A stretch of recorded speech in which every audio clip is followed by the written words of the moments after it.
먼 미래를 위해서 오늘의 정책을 고민하는 시간입니다. 김기식의 정책 이야기 식스센스, 김기식 더 미래연구소 정책위원장님 오늘도 함께 하십니다. 안녕하세요. 예, 안녕하세요. 네. 네. 오늘은 삼성 얘기를 갖고 오셨네요. 이게 원래 이제 14일 내일 그 공판이 예정돼 있었죠. 파기환송심 이재용 삼성전자 부회장에 대한. 네. 이게 연기가 됐어요. 이거 왜 연기가 된 거죠, 이게? 예, 청취자들께 좀 기억을 상기해 보면 이재용 부회장이 이제 최순실과 박근혜 등에 대한 뇌물로 1심에서 5년 실형을 받았습니다. 근데 말 사주고 이런 거죠, 그때. 예, 뇌물 주고 이제 말 사주고 이런 게 이제 걸려서 5년 실형을 받았는데 2심에서 이재용 부회장이 당시에 뇌물을 줄 이유, 다시 말해서 경영권 승계 현안도 없었고 승계 프로그램은 없었다. 따라서 청탁도 없다. 이런 등의 이유로 해서 1심에서 내리는 5년을 반으로 깎아서 2년 6개월을 선고하면서 집행유예를 선고하면서 석방을 시켜줬습니다. 그런데 그게 작년에 대법원에서 2심이 잘못 봤다. 그렇지 않다. 경영권 승계 현안은 있었고 그거에 따라서 청탁을 하면서 뇌물을 준 거다. 그리고 2심에서 인정하지 않은 뇌물 액수도 훨씬 더 많다라고 얘기하면서 이제 파기환송을 시킨 거죠. 유죄 취지로. 근데 이제 그걸 받은 2심 재판부가 다시 받은 2심 정준영 부장판사가 그 처음에 시작할 때 이제 삼성에서도 이제 대법원에서 이제 사실상 확정 판결을 해준 거니까 유무죄는 안 따지고 양형만 따지겠다라고 삼성에서도 나왔고 재판부에서도 유무죄 다투지 말고 양형 참작 사유라고 하는 걸 얘기하면서 좀 이상한 얘기를 했어요. 예를 들어서 이건희 회장은 프랑크푸르트 선언했는데 이재용 씨 당신은 경영에 대한 비전이 뭐냐? 그다음에 앞으로 이런 류의 문제가 그 권력에서 뇌물을 요구하거나 이랬을 때 안 줄 수 있는 자신이 있냐? 그 어떻게 그러면 이 경영을 혁신할 거냐? 라고 하는 미래 너 어떻게 할래? 이런 질문을 하면서 그걸 이제 양형 참작 사유에 반영하겠다고 하니까 그때 크게 논란이 나면서 비판이 제기가 됐습니다. 그랬더니 그 다음 단계로 당시 재판부에서 준법감시위원회를 만들겠다고 삼성에서 하니까 그러면 그 준법감시위원회가 어떻게 운영되고 그게 효과가 있는지를 검증해 보겠다 이러니까 이제 드디어 이제 판사가 집행유예로 풀어주기 위해서 명분 쌓기 이용하고 있는 거 아니냐라는 비판들이 마구 제기되니까 그것이 이제 부담을 느끼면서 특검에서도 준법감시위원회 실효성을 따지기 위한 전문감시위원회라고 하는 걸 두겠다 이례적으로 뭐 이거 국민들께서는 아마 들어보시던 못했을 텐데 그래서 뭐 그 재판부에서 나는 강일원 전 재판관을 지명하겠다. 삼성에서 지명해라. 그랬더니 삼성에서 전 검사 출신을 한 명 했고 근데 특검에서 우리는 인정 못하겠어서 우리는 추천 못하겠다라고 특검도 반발하고 언론이나 국민들 사이에서 비판이 제기되니까 아마 재판부에서도 이건 이제 이재용 봐주기 위한 판결을 하는 거 아니냐. 의도를 갖고 있는 거 아니냐. 이런 거에 여론에 부담을 느끼면서 이제 좀 연기하지 않았나 싶습니다. 연기가 되면은 이제 언제 하겠다 이 말은 없는 거죠, 아직? 지금 예. 그죠. 근데 이게 지금 말씀하신 쭉 일련의 과정을 보면은 재판부가 준법감시위원회라는 거를 만들어라 이렇게 된 거잖아요. 근데 준법감시위원회가 이건 뭐 전문가시니까 삼성의 준법 경영에 어느 정도 도움이 될 거라고 보세요? 지금 이제 삼성과 준법감시에서 밝힌 게 앞으로 이제 이 준법감시위원회가 그 삼성 계열사 간 내부 거래라든가 삼성이 외부에 어떤 후원금을 지급한다든가 또 혹은 인수합병 과정에서의 문제라든가 이런 것들을 들여다보겠다고 얘기하는데 사실은 이게 상법상의 이사회가 하는 역할인 거고요. 그렇죠. 그 이사회에서도 특히나 경영자 쪽을 대변하는 사람들끼리만 구성돼 있으면 안 되니까 사내이사들. 그래서 이사회 과반수 이상을 사회이사로 구성하도록 해서 소위 이 사회이사들이 이런 문제들을 내부 거래라든가 뭐 뇌물 문제라든가 이런 이제 소위 문제들이 발생하지 않도록 견제하는 역할을 하라고 한 거거든요. 그리고 또 사회이사들로만 구성된 감사위원회를 둬서 경영자들을 견제하라고 한 건데 지금 이 얘기는 지금 삼성이나 준법감시에서 한 얘기는 뭐냐면 많은 비판이 제기했습니다만 삼성의 이사회는 다 거수기다. 외부에서 들어온 사회이사들은 사실상 친삼성 인사들로 돼서 기능을 못한다. 그래서 우리가 별도로 하나 만들게 이런 얘기거든요. 그 얘기는 무슨냐면 법률적 권한을 갖고 있는 이사회나 사회이사의 기능을 무력화시켜 났다는 걸 스스로가 인정하면서 우리가 이걸 못한 걸 갖고 지금 준법감시위원회 만들어서 잘해볼게. 네. 법적 기구는 무력화시켜놓고 법적 권한도 없는 데를 가지고 네. 잘해볼게 이런 얘기를 한 거거든요. 지금. 네. 그런데 이제 요게 이제 쟁점 중에 하나인데요. 이게 과연 이 판사가 정준영 판사죠. 네, 이름이. 네, 네, 네.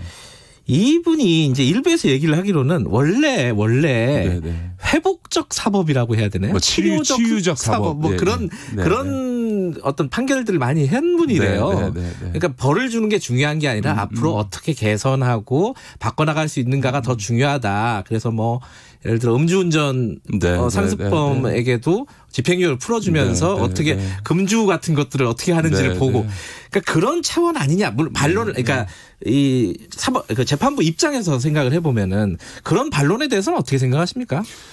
예, 뭐 치유적 사법이라는 것도 이제 정주영 부장판사의 아주 독특한 이제 그 사법 접근법인데요. 뭐 필요한 부분이 있겠죠. 얼마 전에 이제 그 치매에 걸린 그 분이 치매 상태에서 부인을 살해한 거와 관련해서 일종의 이제 그 집행유예를 선고하되 이제 치료를 강제로 받도록 하는 형태의 판결을 한 바가 있습니다. 뭐 이런 경우에 그런 것들은 의미가 있을 수 있겠죠. 그러나 과연 이재용 부회장 사건이 그런 치유적 사법이라고 해서 봐줄 수 있는 사건이냐. 도대체 준법감시위원회라고 하는 게 양형 참작 사유가 될 수 있는 거냐에서는 저는 매우 부적절하다고 생각합니다. 예를 들면 지금은 준법감시위원회라는 게 이런 거거든요. 사실은 이재용 부회장이 잘 아시다시피 에버랜드 제일모직과 삼성물산 간의 합병 비율을 지금 삼성바이오로스 수사에서 나타나듯이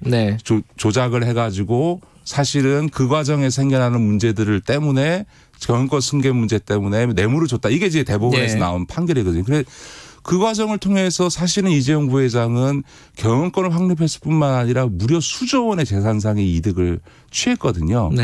그런데 지금은 이 준법감시위원회 만들고서는 봐달라고 하는 건 무슨 얘기냐면 내가 범죄를 해서 얻은 이익은 수조 원의 이익은 속된 말로 인마이 포켓하고 그것으로 인해서 국민연금 등 삼성물산의 주주들이 받은 피해 수천억에서 수조에 따르는 피해는 모르겠고 나 앞으로 불법 안 할 테니 그거를 법적 기구인 이사회가 아니고 그 1년에 몇 번 회의할지도 모르는 다른 일 하고 있는 비상근 위원들로 구성된 준법감시위원회가 내가 불법하는지를 감시하도록 할 테니까 나 좀 봐달라.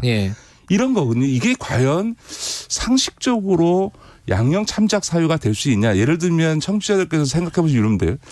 재판부가 법정에서 양형 참작 하는 이유가 뭐냐면 폭행 사건이든 뭐 이런 경제사범이든 피해자와 합의 보고 피해를 배상하고 범죄로 인해서 얻은 수익을 다 그 피해자에게 돌려줬다라는 것 등을 참작하여 예를 들어서 합의를 봤다든지 피해를 변상했다든지 범죄 수익을 내놨다든지 하는 이유를 가지고 그 정상 참작을 해주는 경우가 일반적이거든요. 근데 이 경우는 피해자가 합의 본 것도 없고 피해자의 손해를 배상해 준 것도 없고 자기가 그 범죄 행위에서 얻은 이익을 내는 것도 없는데 과거에 잘못한 거에 대해서 아무런 실질적 조치도 하지 않으면서 나 앞으로 불법 안 할게 그거를 감시하는 다른 일 하는 회의 구조를 하나 만들어서 나를 감시하도록 할 테니까 나 봐줘 라고 하는 게 과연 국민들이 납득할 수 있는 양형 참작 사유가 되겠냐라고 하는 거죠.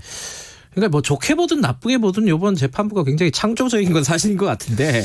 더구나 이제 과거 사례와 비교해 봐도. 과거에 진짜 어땠어요? 이런 사례가 있었어요? 뭐 이런 이유로 이 양형을 참작해서 집행유예를 풀어준 사례는 우리나라 제가 아는 한 사법 역사상 그래요? 준법감시원에 뒀다고 이 소위 재벌 오너를 풀어줬다 이런 경우는 제가 본 적이 없고요. 더군다나 제가 말씀드리고 싶은 거는 과거 이제 삼성의 오너가 관련된 이제 사건이 이번만이 처음이 아니거든요. 그런데 그때마다 뭔가 개선책을 내놨는데 그때보다도 후퇴했다. 예를 들어서 사실은 그 아버지 이건희 회장도 90년대는 노태우 전두환 비자금 사건 때는 비자금 준 걸로 네. 또 참여정부 때는 대선 자금 준 걸로 그때도 네. 이제 사법 처리되면서 당시에 있던 구조조정본부를 소위 전략기획실로 바꿨고요. 예. 또 2007년도에는 소위 차명계좌 예. 김용철 변호사에 의한 삼성 비자금 사건이 터지면서 또 문제가 되고 조세범 처벌법으로 처벌받게 되니까 이건희 회장이 했던 게 뭐냐면 경영에서 다 은퇴하고 그다음에 그때 있었던 그 전략기획실도 해체하겠다고 하고 그다음에 차명 주식으로 갖고 있었던 재산은 사회에 내놓겠다고 얘기를 했거든요. 예. 그런데 그것도 다 그다음에 어떻게 되냐. 전략기획실은 미래전략실로 바뀌고 이름이 바뀌었죠. 예. 그다음에 내놓겠다고 했던 돈은 내놓지 않고 2년 뒤에 사면복권 해주니까 이명박 정부 때 상호명복권 해주니까 다시 경영 일선 복귀했거든요. 그러니까 매번 이런 형사적인 문제가 생길 때마다 이건희 회장은 뭔가를 약속했는데 단 한 번도 약속을 지킨 적이 없습니다. 이번에 최순실 사건이 터지고 나서 이재용 부회장도 미래전략실을 없애겠다고 했지만 삼성전자에 사업지원 TF라는 걸 만들어서 사실상 그 기능을 그대로 가져가고 있는 거거든요. 예. 근데 과거보다도 못한 건 뭐냐면 이건희 회장은 그래도 나중에 다 지키지는 않았지만 자기가 차명주식 운영해가지고 조세범 처벌법 위반으로 그 처벌받은 사안에 대해서는 그 재산을 사회에 내놓겠다. 예. 다시 말해서 범죄와 관련된 자금, 돈을 이익을 내놓겠다고 했는데 이재용 부회장은 지금 그것도 안 하고 있고요. 이건희 회장은 나 경영일선에서 물러날게 책임지고 네. 라고 했는데 그것도 안 하고 있고요. 그다음에 형식적으로라도 전략기획실 없앨게 했는데 지금까지도 삼성전자는 이재용 부회장은 사업지원 TF라고 하는 사실상 과거 미래전략실이 그대로 계승한 자기의 제일 측근인 정연호 네. 사장을 수장으로 한 사업지원 TF를 유지하고 있거든요. 그렇게 보면 과거 이건희 회장이 무슨 대선 비자금 사건이라든가 조세범 처벌법으로 네. 사안으로 처벌받을 때 내놨던 소위 개선 조치 하겠다 반성하겠다라고 하면서 내놨던 안보다도 사실은 후퇴된 입장을 취하고 있는데 이걸 가지고 대법원에서 다 유죄를 인정한 사안을 봐주겠다. 이거를 과연 국민들이 납득하겠냐라고 하는 거죠. 그러니까 과거의 일들을 이렇게 복기를 해보니까 지금 구도가 어떤지 좀 다시 좀 명확해지네요. 지금 그런데요.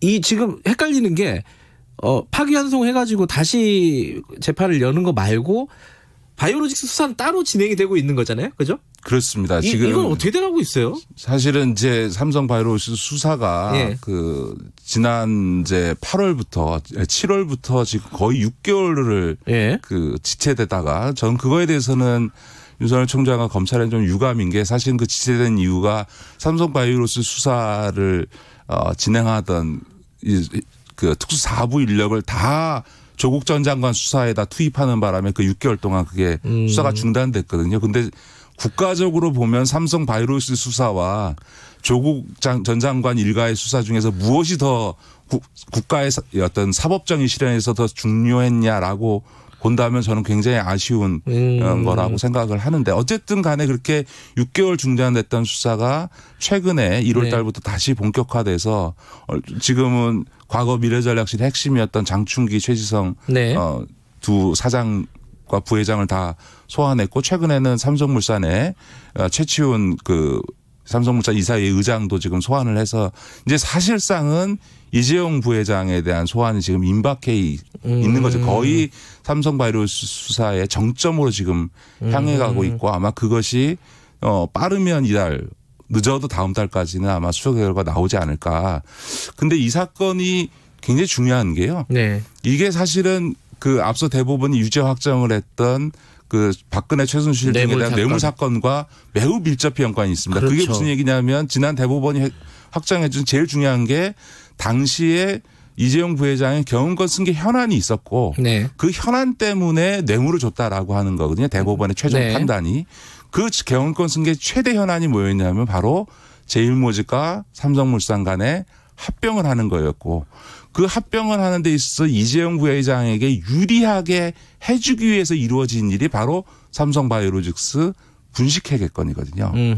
그러니까 이게 어떻게 보면 동전의 양면 같은 사건에서 지금 정주영 부장이 지금 준법관 시원을 가지고 양형상 봐주겠다고 하고 있는데 봐줬다가 삼성바이오로소스 사건도 이재용 부회장이 또 기소되고 거기서 유죄 판결 나게 되면 사실 속된 말로 좀 멋쩍은 일이 되는 거잖아요. 아, 그러네요. 그러니까 그 사건 수사도 안 볼래 안 볼 수 없는 거죠. 그러니까 이게 끝난 사건이 아니라는 거예요. 그죠? 이번에 파기환송심이 마무리된다 그래도. 그렇습니다. 그죠? 바이오로직스 수사는 계속 되고 있는 거고 거기서도 뭐 당연한 순서로 이재용 부회장은 소환될 것이다. 네네. 그죠? 그리고 마무리되면 기소될 가능성이 굉장히 높은 상황인 거고요. 그렇습니다. 기소될 가능성도 높을 뿐만 아니라 지금 삼성바이오로스가 만약에 분식회가 인정이 된다면 대략 한 4조 이상의 분식회 규모가 되는 거거든요.